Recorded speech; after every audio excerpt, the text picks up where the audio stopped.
Dulur, assalamualaikum warahmatullahi wabarakatuh. Salam satu hobi. Jumpa lagi dengan channel Kandang Ngisor Jeruk, channelnya peternakan ayam Bangkok skala rumahan. Di video sebelumnya kita sudah membahas tentang persiapan awal sebelum kita memulai beternak ayam Bangkok skala rumahan. Itu kita harus mempersiapkan yang namanya kandang dan berbagai jenis kandang atau model kandang yang sudah kita jelaskan di video sebelumnya. Nah, kemudian setelah kita sudah menyiapkan kandang, itu langkah selanjutnya kita menyiapkan pakan. Untuk pakan sendiri kita sesuaikan dengan usia ayam yang akan kita ternak. Kalau dulur-dulur ingin memulai beternak dari DOC atau dari anakan, ya kita siapkan pakan starter. Nah, untuk pakan starter yang sangat recommended menurut saya untuk ayam Bangkok ya, ini kita bisa memakai pur 511 atau pur 591. Itu adalah pakan starter yang sering saya gunakan untuk anak-anak ayam di kandang saya, dan itu terbukti sangat bagus hasilnya. Nah, kalau kita seumpama pengen memulai ternak langsung dari indukan, ya kita siapkan pakan untuk ayam dewasa atau indukan. Kita bisa meracik pakan sendiri atau menggunakan pakan adukan sendiri seperti ini misalnya. Dan untuk pakan ayam dewasa atau indukan, dulur-dulur bisa menyesuaikan sendiri, sesuaikan dengan budget yang ada. Yang penting nutrisi yang dibutuhkan ayam itu bisa terpenuhi seperti protein, karbohidrat, mineral, kalsium, dan lain-lainnya. Kalau saya itu biasanya pakannya simpel saja. Kalau ada dedak padi, ya kita belikan dedak padi, kita campur dengan jagung giling, dengan pur. Ya, untuk purnya bebas, kita untuk pur ayam dewasa untuk 94 boleh, atau pakai pur BR yang lebih murah. Untuk ayam broiler itu juga bisa kita aduk sendiri. Nanti untuk indukan dulur-dulur bisa memberikan pakan tambahan seperti hijau-hijauan itu supaya kebutuhan vitaminnya juga tercukupi.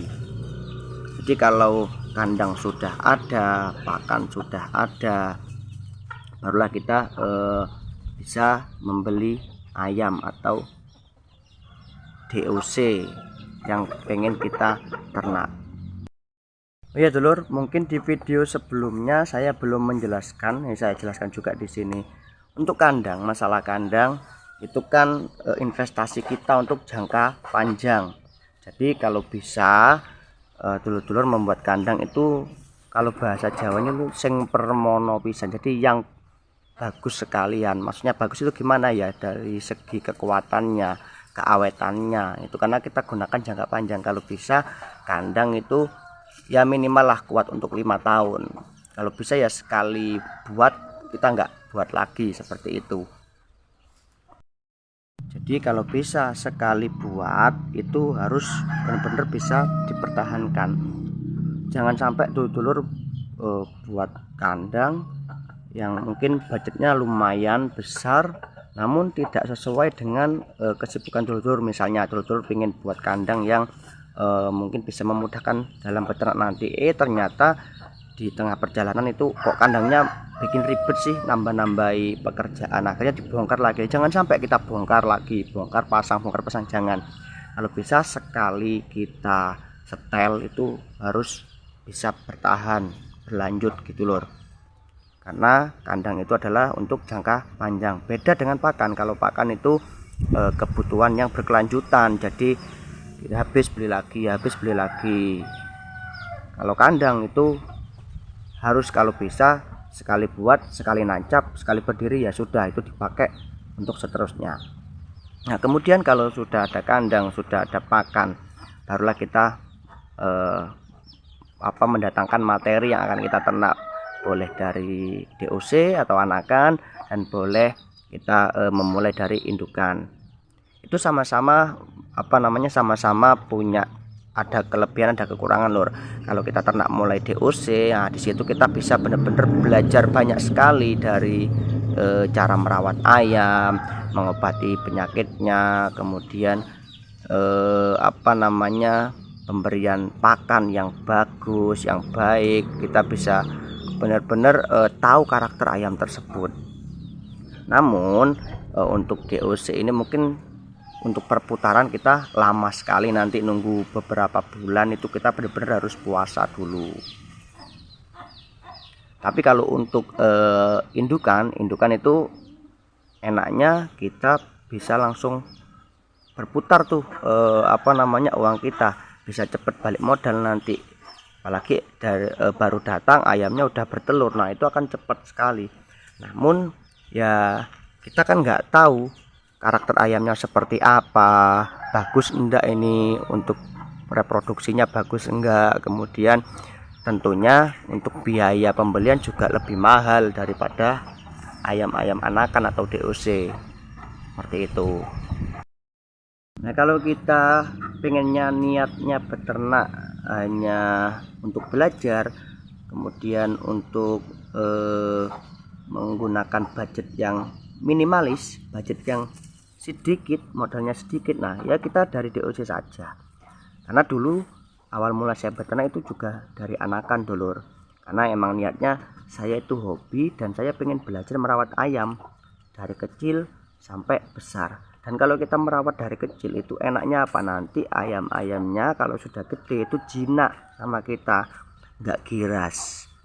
Jadi bener-bener kayak hewan peliharaan gitu loh, kayak pet ya lor ya. Kalau kita niatnya untuk hobi itu, kalau ayamnya giras takut kepada kita kan kurang menyenangkan.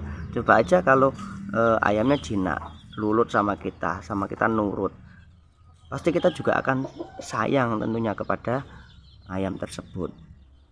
Ya dulur-dulur bisa memilih sendiri lah, bisa menyesuaikan dengan kebutuhan dan kesukaan dulur-dulur. Nah kemudian kalau untuk kebutuhan primer tadi sudah terpenuhi, barulah nanti kalau ada uang lebih, ada uang sisa, kita bisa membeli kebutuhan ayam yang sifatnya itu sekunder ya. Jadi seperti obat-obatan, obat cacing, obat ngoro, obat pilek, obat senot, dan juga mungkin vitamin, antibiotik dan lain-lainnya mungkin yang dibutuhkan saat nanti ayam-ayam kita sakit, telur. Nah, kalau sudah semuanya terpenuhi, ya tinggal kita mengkondisikan itu secara kontinu.